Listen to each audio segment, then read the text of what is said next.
How many times you heard the term 80-20? Well, 2 ears and 1 mouth. What I do basically with sales reps is teaching them how to profile their customers. Yeah, how to, instead to take you 90 days, 90 minutes, I can teach you how in 90 seconds learn what your customers want. What is the most important? Listen, make the right questions. People don't lie to you. You don't do the right questions. People tell you what they want and what they need. You're not listening, because more people listen to reply than listen to understand. I'm going to show you today 2 techniques. They're simple, basic. They're working from dating to selling.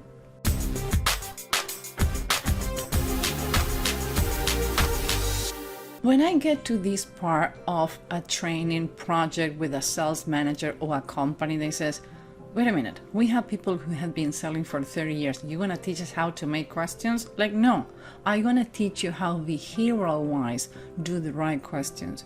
I'm not saying your people doesn't know how to do it. I don't saying you don't know how to do it.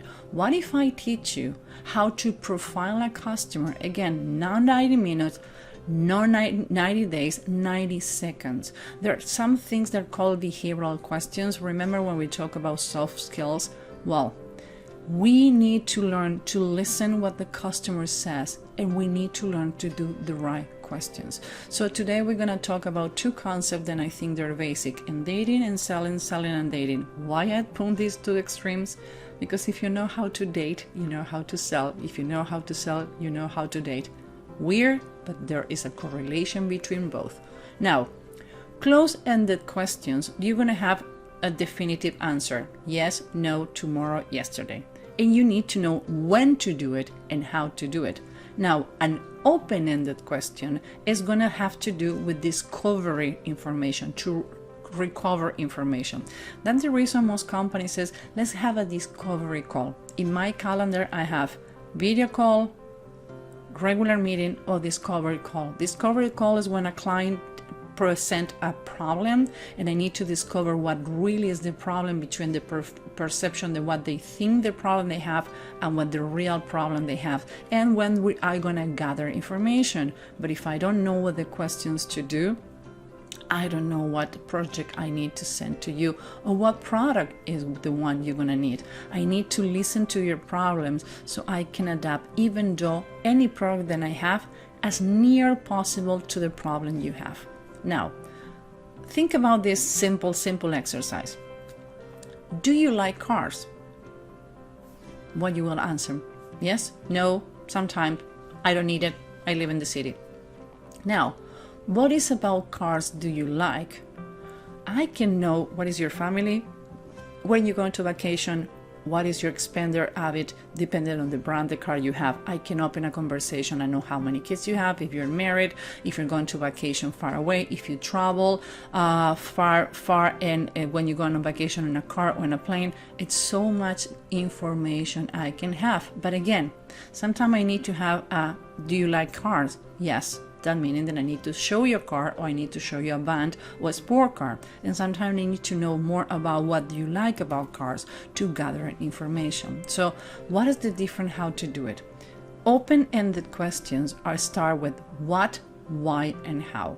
And why it's complicated because can sound as a criticism. So be careful when you use it. I'm not going to give you all the tricks. That's the tricks I give on my sales training. But remember, open-ended questions are what, why, and how. For example, open-ended questions help you to understand a business better. They help you to build rapport with the prospect, because we can have the me too, the we, the things that are has to do with both. They're going to make us trust and respect from the prospect to ourselves and the company. Help you to kick more meaningful discussions, because more information I have, data is power, the power to become humans again. And believe me, more than ever, to have a human interaction and feeling somebody that can see me. Do you know the worst who can happen to a human being? Do you know how you hurt a human being the most? When that person is invisible. So as a sales rep, you make your prospect or your client feel invisible, and you're a manager and you make your sales team feel invisible, you just fail. I don't care what you're selling. Maybe you're going to sell that product because the product sells by themselves. It's happened too. But you're not going to success in a sales career. It's important to have meaningful conversations and make the other person being seen. How you do that? Open-ended questions, having meaningful conversations. Remember again, we talk about soft skills. This series on July and August, we started with soft skills, what they are, and each episode we have been teaching you how to develop each of the skills. So if you just landed in this episode, go back to the beginning of July and understand what we're talking about. Now, close-ended questions start with was, where, could, can, would, will, do, did, is, are, where, when, who, which, have, has. Example, who was in the meeting? Michael. Will you do it? Yes. Could it happen? No. Was any problem? No. Now, it says, was any problem? Yes. What kind of problem we have? So now is a close-ended questions to determine what is the pattern, and the second one is an open-ended question to determine what is the problem that pattern have. Again, was a problem on the cells? Yes. What was the problem that show on the cells? Now we have information, we have gathering data. That's the reason is nothing wrong or good with each of them, just you need to know how to do it. For example, a close-ended question requires sometimes only one word, and that usually happens when you start with the discovery and when you need a call of action. Get hard data from the lead. Which vendor are you using currently? Maria. Get functional answer. Is there a way to reschedule this meeting for tomorrow? Yes, no, I can, I can't. Move the sales process forward. Are you ready to move forward with this? One of the tricks that I'm gonna give you for free today, just because you put up with me, is when I start a call and says, how many times you have done this kind of process, or how many times you have been talking with other vendors regarding this subject. The answer who coming from that question, it can tell me if I'm talking to the right person or not. How? You're going to need to wait for the next episode to tell you why. Those are the behavioral questions to know if you're talking with the right prospect, you're talking with a person who make decision, or just someone who collecting information.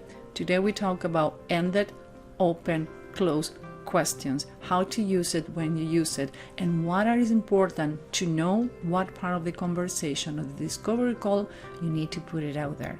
My name is Susan Ivitz. I'm a human behavior hacker. Some people hack computers. I hack humans, and this was Sales Intelligence. See you next Thursday.